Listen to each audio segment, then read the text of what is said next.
वह स्पष्ट रूप से एक फरार हत्यारा था, लेकिन जब उसने महिला को बंधक बनाया तो उसका तरीका किसी से भी ज्यादा कोमल था। वह डर रहा था कि कहीं महिला का एक बाल भी न टूट जाए।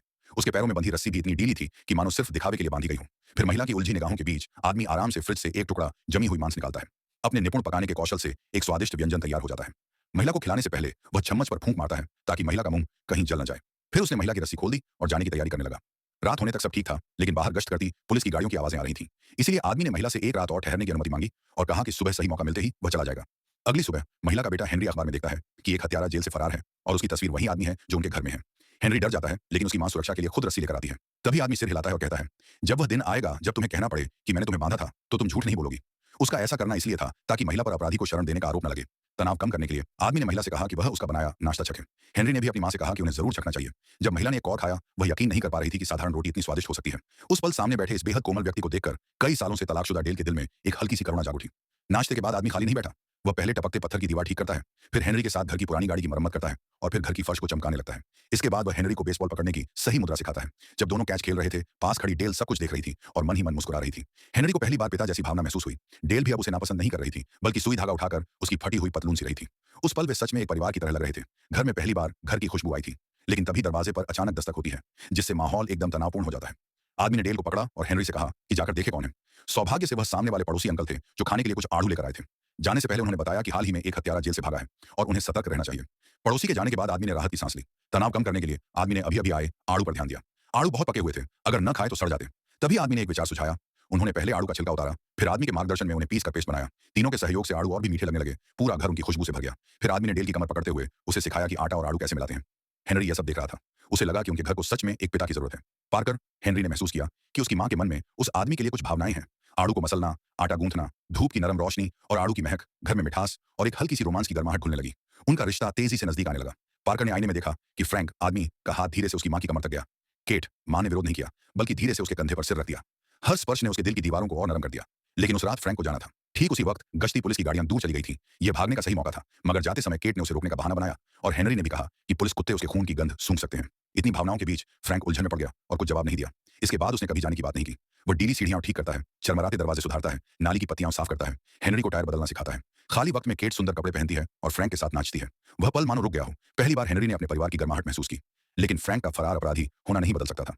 सोचा था कि सब ठीक रहेगा, लेकिन एक दिन हेनरी ने सड़क पर वांछित पोस्टर देखा, जिससे वह फिर डर गया। इसके बाद चिंताओं की झड़ी लग गई। एक दिन पड़ोसी महिला अचानक आई और केट से अपने मस्तिष्क पक्षाघात सेरेब्रल पाल्सी से पीड़ित बेटे को संभालने की गुजारिश की। केट मना करने ही वाली थी कि महिला ने जल्दबाजी में बच्चा वहीं छोड़ दिया और चली गई। केट के पास कोई विकल्प नहीं था। फ्रैंक उस बच्चे के साथ बगीचे में बेसबॉल खेलने लगा। धूप की छंती किरणों के बीच वे खुशहाल समय बिताने लगे। केट ने फिर से हंसना शुरू कर दिया। शाम को जब सब टीवी देख रहे थे, केट ने देखा कि फ्रैंक बच्चे के माथे का पसीना पोंछ रहा था। उसने फिर यकीन किया कि यह आदमी बुरा नहीं है। सोचा था कि यह बस एक सुखद संयोग है, लेकिन जब रात में टीवी पर फिर से खबर चली फ्रैंक नाम के फरार हत्यारे की, बच्चे ने तस्वीर देखकर पहचान लिया। वह वही आदमी था जो उसके साथ खेला था। वह चिल्लाने लगा, पर उसकी मां ने समझा कि वह बस टीवी देखना चाहता है और ध्यान नहीं दिया। इस हादसे के बाद फ्रैंक को एहसास हुआ कि वह अब यहाँ नहीं रह सकता। उसने केट को अपनी असली कहानी बताई, कैसे वह जेल पहुंचा। वह बताता है कि 6 महीने की पहचान के बाद उसकी प्रेमिका ने एक बच्चे को जन्म दिया। उसने जिम्मेदारी ली और शादी कर ली, लेकिन शादी के बाद उसकी पत्नी सुधरी नहीं। हर दिन सजी धजी घूमती और बच्चे की परवाह नहीं करती थी। एक दिन वह गुस्से में उसका पीछा करता है और बार में उसकी बेवफाई पकड़ लेता है। पत्नी ने सब कुछ स्वीकार किया और उसका मजाक उड़ाया। गुस्से में फ्रैंक ने उसे धक्का दे दिया। वह सिर के बल गिरी और वहीं मर गई। तभी उसे याद आया कि बच्चे का बाथटब का पानी चालू था। वह ऊपर भागा, लेकिन तब तक बच्चा भी डूब चुका था। उस पर जानबूझकर हत्या का केस चला और वह जेल चला गया। अब दोनों ने साथ भागने का प्लान बनाया, किसी ऐसी जगह जहां कोई उन्हें न जानता हो।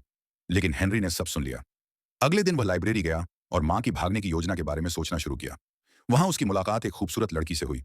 दोनों ने बातें की। लड़की ने बताया कि उसके माता पिता का तलाक हो चुका है और उसकी मां के नए बॉयफ्रेंड ने उसे घर से निकाल दिया। हेनरी ने भी बताया कि उसकी मां और फ्रैंक एक दूसरे से प्यार करते हैं। लड़की ने कहा, तुम्हें कोई तरीका निकालना होगा कि वह तुम्हारी जिंदगी से निकल जाए। अगर तुम नहीं निकालोगे तो शायद वह तुम्हें निकाल देगा। उसकी बातों ने हेनरी को सोच में डाल दिया। उस रात जब वह घर लौटा, उसने देखा कि उसकी मां और फ्रैंक नाच रहे थे। उसकी मां ने भारी मन से कहा, बहुत अच्छा है, फिर से तुम्हें देखकर अच्छा लगा। हेनरी बोला, क्या आपको परवाह भी है कि मेरे साथ क्या होगा? मां ने कहा, तुम सोचते हो कि हम तुम्हें छोड़ देंगे? हेनरी बोला, सच में? मां ने कहा, मैं तुम्हें कभी नहीं छोड़ूंगी। असल में हेनरी को डर था कि उसकी मां भी उसे छोड़ देगी, जैसे उसके पिता ने पहले उन्हें छोड़ा था। लेकिन वह खुश हुआ जब जाना कि वे तीनों साथ जाने वाले हैं। अगले दिन उन्होंने सामान पैक करना शुरू किया, लेकिन हेनरी भागकर उस लड़की से विदा लेने गया। लड़की ने जब सुना कि वे कनाडा जा रहे हैं, तो समझ गई कि वही फरार अपराधी उसके घर में है। हेनरी ने घबराहट में यह स्वीकार भी कर लिया। वह सोचता था कि लड़की किसी को नहीं बताएगी, पर जाते समय लड़की ने कहा, माफ करना, हमने अभी अभी डेटिंग शुरू की थी। मुझे दूसरा बॉयफ्रेंड ढूंढना होगा। दूसरी ओर फ्रैंक ने महसूस किया कि केट घबराई हुई है। उसने कहा कि अभी भी पछताने का वक्त है। केट बोली, यह वह एकमात्र चीज है जिसके लिए मैं कभी पछतावा नहीं करूंगी। उसने यह भी बताया कि हेनरी के जन्म के बाद वह 5 बार गर्भपात का शिकार हुई। अब बच्चे पैदा नहीं कर सकती थी। इससे वह डिप्रेशन में चली गई थी। उसे डर था कि फ्रैंक उसे छोड़ देगा। लेकिन फ्रैंक ने कहा कि उसे और हेनरी को ही अपनी जिंदगी चाहिए। यही उसके लिए काफी है। लेकिन भागना आसान नहीं था। अगली सुबह हेनरी अपने असली पिता को विदाई पत्र देने निकला। रास्ते में पुलिस की गश्ती कार मिली। उन्होंने सुरक्षा के लिए उसे घर छोड़ने का जोर दिया। घर पहुंचने पर केट बहुत घबरा गई और पुलिस ने उनकी कार में रखा सामान देख लिया। केट ने झूठ कहा कि वह सामान बेचने जा रही है। पुलिस थोड़ी पूछताछ के बाद चली गई। ऊपर से यह सब देख रहा फ्रैंक समझ गया, अब और नहीं रुक सकते। उसने केट से कहा कि बैंक जाकर पैसे निकालो और तुरंत चलो।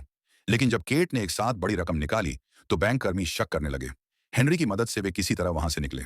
उधर घर में फ्रैंक की मुलाकात अचानक पिज्जा देने आई महिला पड़ोसी से हो जाती है। उसने कहा कि वह मरम्मत करने वाला मजदूर है और महिला बच्चे को स्कूल छोड़ने गई है। उसे शक था कि पड़ोसी ने उसे पहचान लिया। महिला के जाते ही माँ बेटा लौट आए। अब एक पल भी रुकना खतरनाक था। तभी फोन पर हेनरी के असली पिता का संदेश आया। हेनरी ने जिद की कि वह कॉल का जवाब देगा, पर तभी दूर से पुलिस सायरन की आवाजें आने लगीं। केट घबरा गई और फ्रैंक से भागने को कहा। लेकिन फ्रैंक जानता था कि अब देर हो चुकी है। उसने केट को गले लगाया और कहा, डरो मत। फिर ताकि माँ बेटे पर कोई आरोप न लगे, उसने फिर से केट को बांध दिया और कहा, मैंने 20 साल सिर्फ इस पल के लिए बिताए हैं, तुम्हारे साथ सिर्फ 3 दिन रहने के लिए। फ्रैंक घर से बाहर निकला और आत्मसमर्पण कर दिया। किस तरह पुलिस ने उसका पता लगाया, किसी को नहीं पता। बस इतना पता है कि जेल से भागने के कारण उसकी सजा में 10 साल और बढ़ा दिए गए।